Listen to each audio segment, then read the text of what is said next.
Mas a questão do dízimo, pastor Harris, o que você me fala? O dízimo, ele é um mandamento, é obrigatório, vamos colocar assim. Se eu não entregar o dízimo, o devorador vai pegar meu dinheiro? Né? Sempre esse assunto ele vem, né, tentando, né, especular um pouco de um lado, um pouco do outro. Esse assunto gera muitas especulações, né? Mas eu acho muito importante a gente ficar na Bíblia, né? Porque a Bíblia é a palavra de Deus. Para alguns, né, a Bíblia é a palavra de Deus até o momento que fala de tocar nas suas finanças, né? Mas essa aí é a síndrome do jovem rico, né? O cara que quer ser salvo, né? Bom mestre, né? O que que eu faço para ser salvo? Jesus fala para ele que ele devia obedecer os mandamentos. E ele falou, não, mas isso tudo eu tenho obedecido desde a minha mocidade, né? E ele falou, e quais que são esses mandamentos? Amar o próximo, como a ti mesmo, né? E Jesus começa a citar ali, inclusive, os mandamentos que tem a ver com o outro, com o próximo. Aí ele fala, não, tudo isso eu tenho obedecido desde a minha mocidade. Aí Jesus fala, então faz o seguinte, quer ser perfeito? Pega tudo que você tem e dá para esse que você falou que ama. A Bíblia fala que ele vai e sai entristecido. Por quê? Porque tinha muitas riquezas.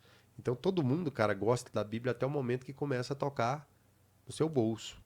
Só que a questão é, tá tocando mesmo no seu bolso? Porque a Bíblia diz que 10% daquilo que Deus entrega na sua mão não é seu. É de Deus. A questão é que ele vai e coloca 100% na sua mão, porque confia em você, e fala assim, faz o seguinte, eu estou te dando o seu é 90%, o seu nunca foi 100%. Mas eu estou te dando 10% a mais porque eu quero que você vá lá e devolva na minha casa, para que haja mantimento, na minha casa. É o que está dizendo o mandamento, na ordenança ali, né? Só uma outra questão aqui. O dízimo, ele tem que ser entregue na igreja em que a pessoa congrega, que ela vai, que ela coopera, ou a pessoa pode usar, porque eu já vi pessoas cristãos que são Eles que administram o dízimo ele deles. pega e fala, não, eu ganho ali R$ 1.000, os R$ 100 eu vou dar, mas do jeito que eu quiser. Só que ele vai na igreja, ele usufrui dos bancos, lá do som, o pastor se vira lá, Uhum. o governo não dá nem um centavo pro pastor e a pessoa fala, não, mas E eu nem tu já... deveria, porque o governo não tem nada a ver com a igreja. Até porque não tem, né?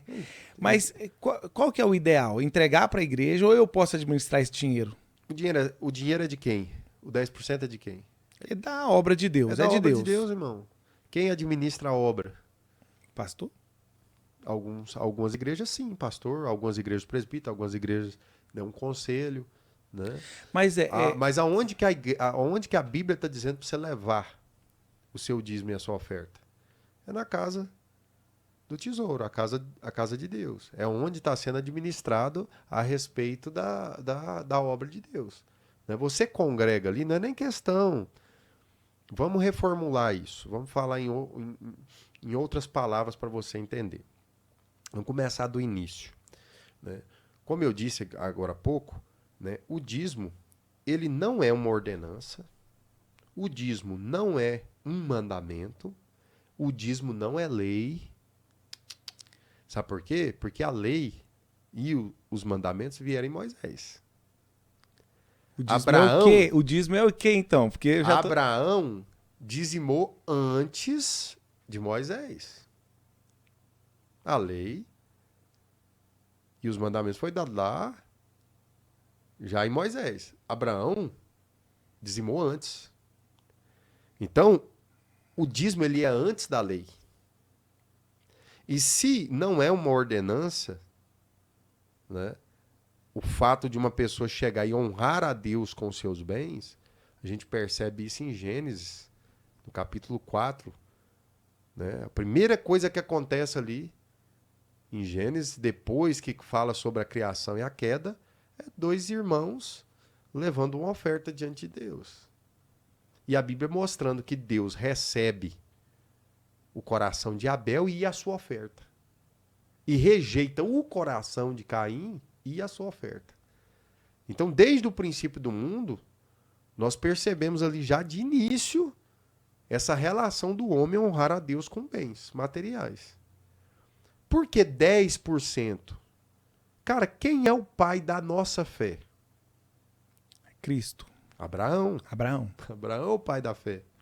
Se ele é o pai da fé, 10% veio por causa que Abraão deu 10%. O modelo foi gerado por Abraão. E nós acreditamos... Se ele tivesse dado 3%, o modelo seria 13%. Não foi na lei nem nos mandamentos. Então, se nós seguimos essa aliança que Deus faz com Abraão e consideramos ele o pai da fé, tudo que ele fez se tornou modelo. 10% é um modelo de Abraão. Por que que esse momento, né, em relação a dízimo, porque muita gente fala, mas o dízimo é uma pergunta, né, que as pessoas fazem. O dízimo ainda está no Novo Testamento, porque já findou tudo na cruz, tá, os mandamentos se cumpriram. Não, mas dízimo nunca foi mandamento. Dízimo é um desígnio, é um decreto. E eu te provo isso se você pegar Malaquias mesmo, lá no de Malaquias, o lugar mais conhecido, e começa a ler do capítulo 1, do capítulo 3, verso 1. Começa a ler. Lá está falando que eles quebraram, não foi um mandamento, quando roubaram a Deus. Eles quebraram um desígnio. O que é desígnio? O que é decreto? É algo que não precisa estar escrito para ser feito, para ser daquela forma. Né? O céu, é um decreto de Deus. A água, é um decreto de Deus. Seria como se fosse a adoração. A adoração seria um desígnio também? Adoração, o dízimo é um desígnio? São coisas que transcendem... Exatamente, não tem que ter um mandamento. Deus criou a vida. Deus criou a vida. Certo? Deus deu origem à vida. E aquilo que tem vida, que tem fôlego, louve ao Senhor. Isso foi escrito depois. Mas isso já está em nós. A adoração. Deus criou a vida, trouxe a existência à vida e a adoração passou a existir. E essa questão de reconhecer, né? Reconhecer a honra, cara. Se Deus é Deus, a Ele lhe é devido honra. E honrar o Senhor com os nossos bens e aquilo que Ele nos traz é uma questão natural do homem, cara. Quando Abraão, a questão do dízimo vem em Abraão. Essa questão dos 10 é um modelo da fé de Abraão. Começa ali. Então, por que que isso não finda na cruz? Por que que isso não acabou ali na cruz, não se cumpriu? Porque não é mandamento, cara. Isso vai adiante. Né? Essa questão da administração não é que... Por isso que eu estou dizendo, o dízimo não é um mandamento, cara. É um desígnio. Entendi. Né? Lá em Malaquias ele chega a falar assim, ó, vocês me roubam nos dízimos e nas ofertas. Por quê? Por que que você rouba Deus no dízimo e na oferta? Porque existem coisas que Deus não negocia. Peraí, mas deixa eu te perguntar. E quando alguém fala, Deus não precisa de dinheiro, Deus é espírito, Deus é pai. E aí, como que a gente pode pensar nisso? Eu acho ótimo quem usa até esse questionamento. Porque veja bem. Mas cara, se Deus é dono da terra. Deus não precisa de dinheiro. Então por que entregar o dízimo? Quem precisa de dinheiro? A gente. A obra dele. Deus não precisa. A obra dele precisa. Porque tudo precisa, cara, de dinheiro. Só que você sabe o que é a questão, Jonathan? Você nunca vai encontrar uma pessoa que é dizimista e questiona sobre dízimo. Você sempre vai encontrar pessoas que estão como o jovem rico. Elas querem a salvação, querem tudo da parte de Deus, a Bíblia é a palavra de Deus, até o momento que toca nessa questão de dinheiro. Porque essas pessoas, elas são folgadas. O que é folgado? É aquela pessoa que você chama ela para fazer um churrasco entre amigos e ela quer participar, mas não quer contribuir.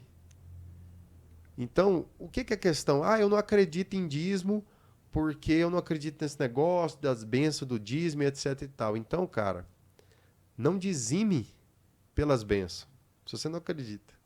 Mas dizime porque todos os seus irmãos são dizimistas e estão bancando você e você é um folgado. Bancando, no caso, com o banco da igreja, com a construção. Tudo, cara. Que ninguém tudo vende tem as custo. coisas, assim, ninguém cara.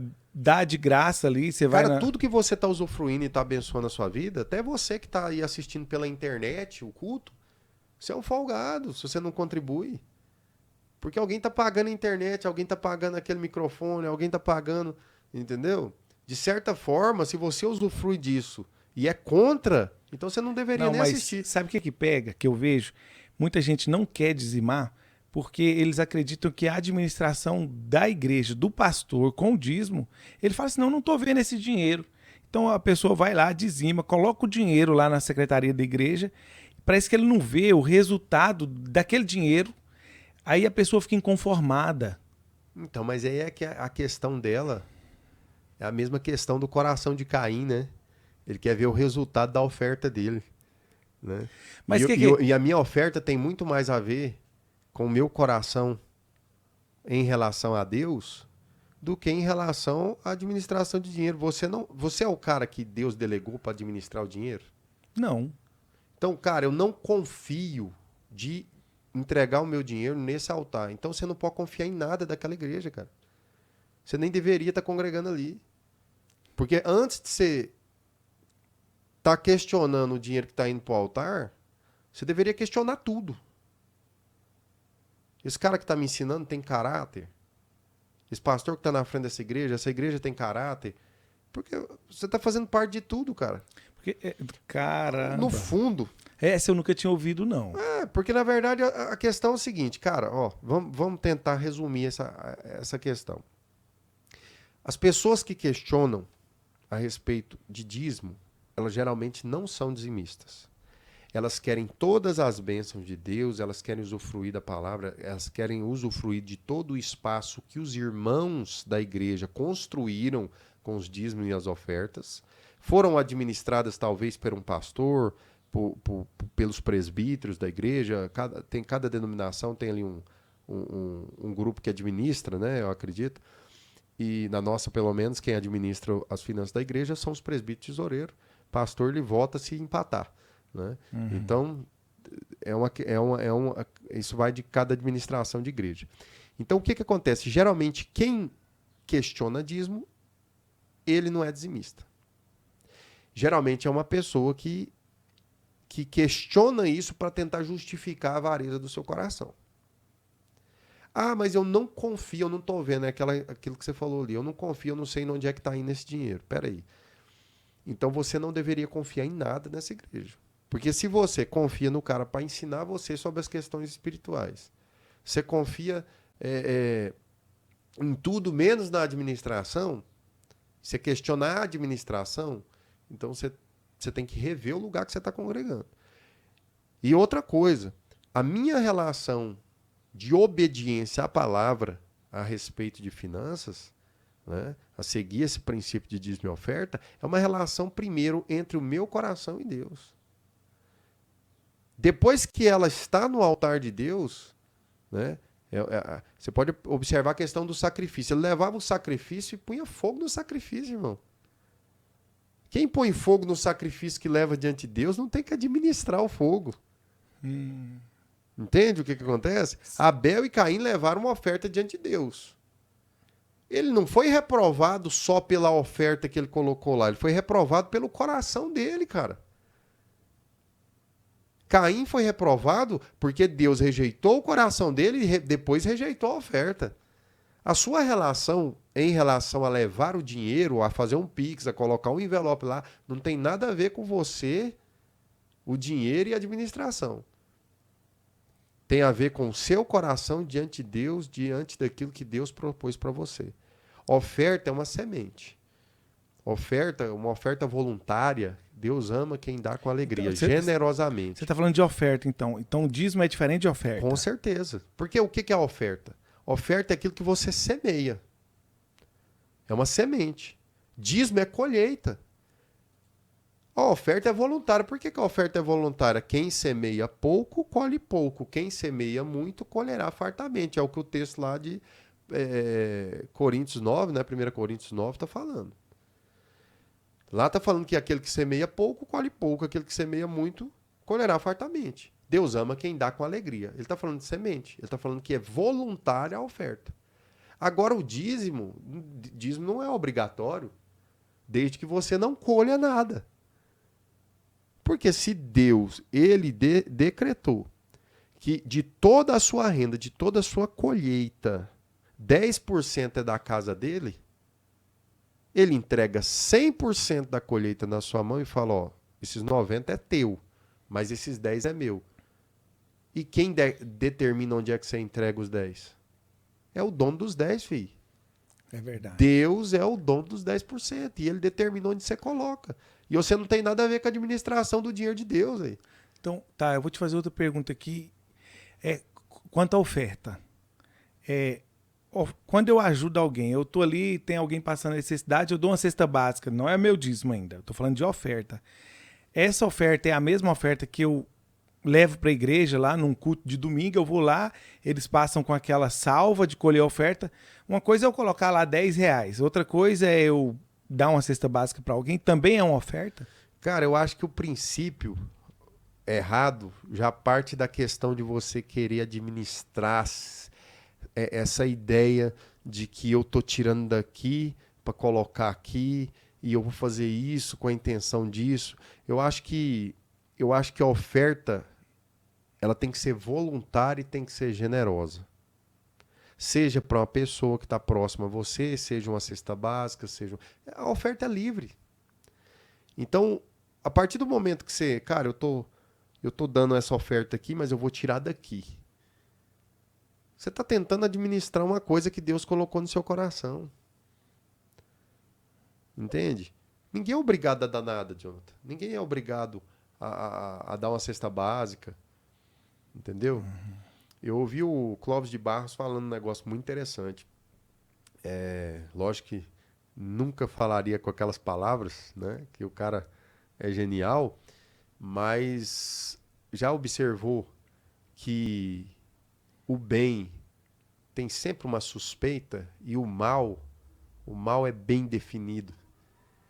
Quando você vê alguém dando R$5, dando uma cesta básica, lá no nosso íntimo a gente duvida se aquilo foi realmente algo bom que aquela pessoa fez, porque ela é boa mesmo, porque ela é generosa mesmo. Surge aquela interrogação, né? Será que essa pessoa está querendo aparecer? Será que essa pessoa... Tu percebe que quando a gente faz o bem, né? Se você é um ofertante, um dizimista, a gente está sempre tentando encontrar uma certa dúvida sobre o bem que essa pessoa está fazendo. Agora, por exemplo, quando você olha alguém fazer o mal, alguém indo lá e roubando ali o dinheiro do mendigo, né? Você já vê o mal explícito, né? Não há suspeita, né? O mal está ali escancarado, né? E o bem não, o bem sempre tem uma dúvida, né? Eu dei R$5 aqui para essa pessoa, né? Eu dei uma oferta para alguém, até o seu próprio coração duvida do bem que você está fazendo. Será que você fez isso por bem mesmo, por obediência mesmo? Você está tentando aparecer? Por quê? Porque o mal está em nós. Né? Seria da nossa natureza essa questão. Nós somos então mesmo a exposição real do egoísmo. Né?